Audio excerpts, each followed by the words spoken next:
respirent ensemble autour de l'idée qu'il y aurait des prescriptions qui seraient au fond des prescriptions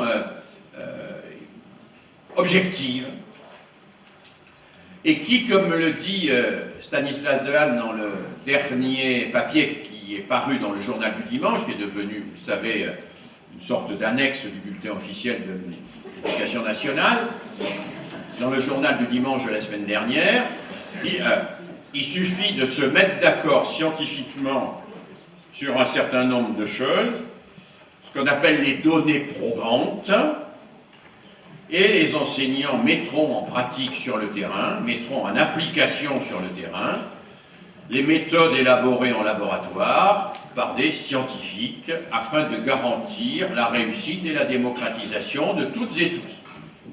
Donc l'idéologie qui est là derrière, elle est très simple.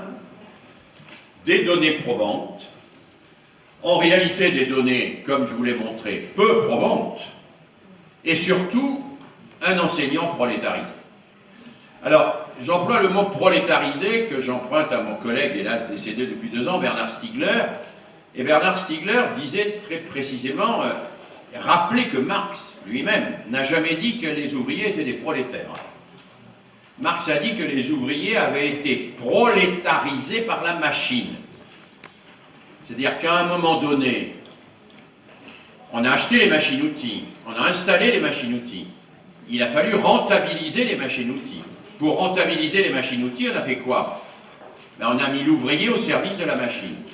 Donc on lui a fait faire les 3-8. Puisque la machine, pour la rentabiliser, il fallait qu'elle tourne 24 heures sur 24. Donc l'ouvrier est devenu au service de la machine. Et Marx explique que ce qui est le propre d'un capitalisme qui détruit l'humain, c'est quand les personnes sont au service de la machine et non plus la machine au service des personnes. C'est le processus que Marx décrit comme étant un processus de prolétarisation. Et Bernard Stiegler nous explique que ce qui est en train de se jouer aujourd'hui dans les métiers de l'humain, c'est-à-dire le travail social, la santé, l'animation, la culture, l'enseignement, nous sommes dans le même paquet. C'est la prolétarisation. C'est-à-dire, c'est le fait que nous devenons au service de procédures standardisées qui sont élaborées en laboratoire et dont nous devenons en quelque sorte les exécutants au service de ce qu'on croit être la démocratisation de l'enseignement. C'est-à-dire, on prétend garantir qu'on va faire réussir plus de monde parce que vous allez être de moins en moins inventif et que vous allez être de plus en plus obéissant. Voilà. Le paradigme de l'école efficace, c'est ça. Pour être efficace, les enseignants doivent être moins inventifs et plus obéissants. Et ils doivent obéir en faisant passer les tests, ils doivent obéir en écoutant les résultats des méta-analyses, ils doivent obéir en utilisant les méthodes qui ont fait leurs preuves, ils doivent obéir en obéissant aux prescriptions de ceux et celles qui maîtrisent complètement les connaissances sur les enfants. Alors voilà une première série de remarques. J'ai bien conscience que ça peut vous inquiéter tout cela. Et j'ai bien conscience que d'une certaine manière, je ne vous apprends pas grand-chose. Hein, vous le saviez déjà, même si vous n'étiez pas tout à fait au courant de l'affaire de la tasse, vous saviez quand même qu'il fallait aider à distinguer le P et le Q, le B et le D. Hein. Ce que je voudrais réfléchir avec vous avant de vous donner la parole, c'est ce paradigme de l'école efficace. Est-ce vraiment, comme le dit Bolsonaro, une école sans politique? Parce que c'est ça l'enjeu. Bolsonaro, qui est celui qui probablement a le mieux théorisé l'école efficace, dit « je propose l'école efficace parce que ça suffit la politique à l'école maintenant. Ça suffit, il faut que l'école fasse de la science. » La science dont il n'en a rien à faire quand il s'agit du réchauffement climatique, par ailleurs. Hein. Enfin, tout mélanger. C'est un peu le discours de Jean-Michel Blanquer. Moi, j'ai eu l'occasion de débattre peu de fois, mais quand même quelques fois, de manière un peu tendue avec Jean-Michel Blanquer. Et chaque fois, si vous voulez, notre dernier entretien a été sur France Culture, vous devez le trouver facilement sur Internet si vous le cherchez, et vous verrez, à tous les arguments que je pose à Jean-Michel Blanquer, il me répond « Vous faites de la politique ». Sous-entendu, moi je n'en fais pas. Vous faites de la politique, moi je regarde l'intérêt des enfants. Vous faites de la politique, moi je regarde ce que dit la science. Vous faites de la politique, moi je gère au mieux les ressources que me donne l'État et dans l'intérêt de toutes et de tous. Tout le reste, c'est de la politique. C'est-à-dire qu'au fond, derrière ce paradigme de l'école efficace, derrière cet homme qui ne fait pas de politique, il y a en réalité, pour moi et à mes yeux, évidemment, une politique. L'école efficace, pour qui? Pour qui? Pourquoi? En deux mots. Et pourquoi? Elle est efficace, mais pour faire réussir quels élèves?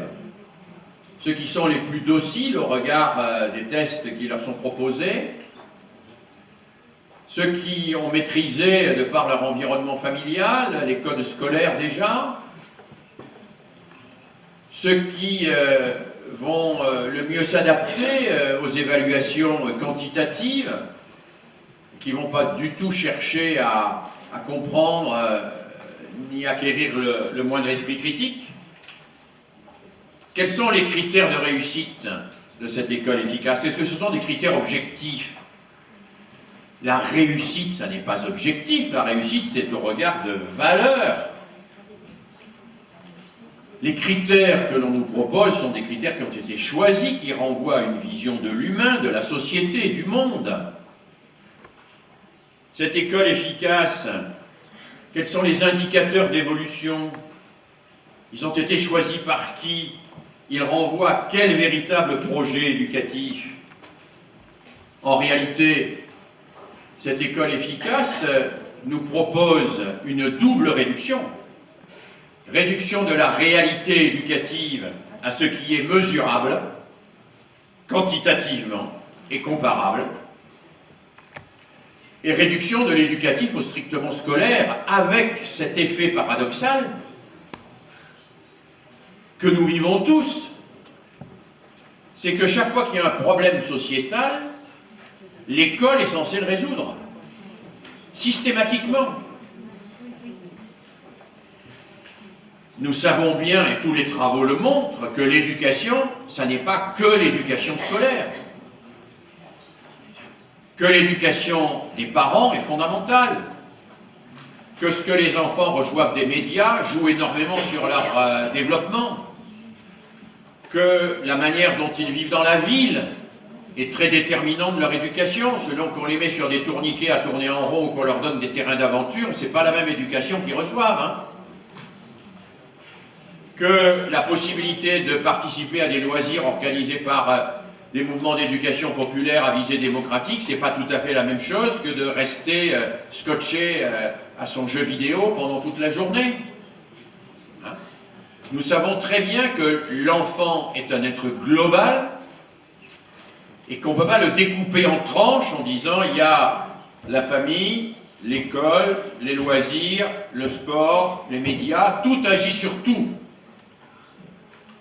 Sauf que comme c'est l'école qui est au cœur du système évaluatif et qui est l'institution au cœur du système évaluatif, il y a des attentats, c'est l'école qui s'en occupe. Il y a le réchauffement climatique, c'est l'école qui s'en occupe. Il y a le problème de l'égalité garçon-fille, c'est l'école qui s'en occupe, etc. Alors je ne dis pas qu'il ne faut pas s'en occuper. Je dis simplement qu'on arrive à cette aberration qu'on fait de l'école l'outil quasiment unique pour résoudre tous les problèmes éducatifs. Alors, je ne dis pas que nous n'avons pas d'importance. L'école est essentielle parce que tout le monde y passe. C'est le seul lieu où tout le monde passe. Donc c'est fondamental, c'est fondamental. Mais la manière dont la France a laissé tomber le soutien à la parentalité est scandaleuse. Il n'y a pas de soutien à la parentalité en France. On dit que les familles sont démissionnaires, l'immense majorité d'entre elles sont surtout démunies. Elles sont démunies, y compris au regard de la montée des écrans, on aura peut-être l'occasion d'en reparler. Les écrans accroissent considérablement les inégalités. J'ai consulté il y a quelques jours les dernières statistiques sur les vacances de Toussaint 2011. L'écart de consommation des écrans va de 14 heures par jour à 0 heure par jour. Vous avez des gamins qui, pendant les vacances de Toussaint, parce qu'il fait froid, parce que les parents travaillent, parce qu'il n'y a pas d'activité socio-éducative, font 14 heures d'écran par jour. Et d'autres qui vont au musée sur des terrains d'aventure, font de l'initiation scientifique ou font des jeux ou de la cuisine avec leurs parents. Vous imaginez bien que quand vous les retrouvez à la rentrée des vacances de Toussaint, selon qu'ils ont fait 14 heures d'écran par jour, ou selon qu'ils ont fait de la cuisine et du bricolage avec leurs parents et leurs grands-parents, c'est pas tout à fait les mêmes gamins. On pourrait multiplier les exemples.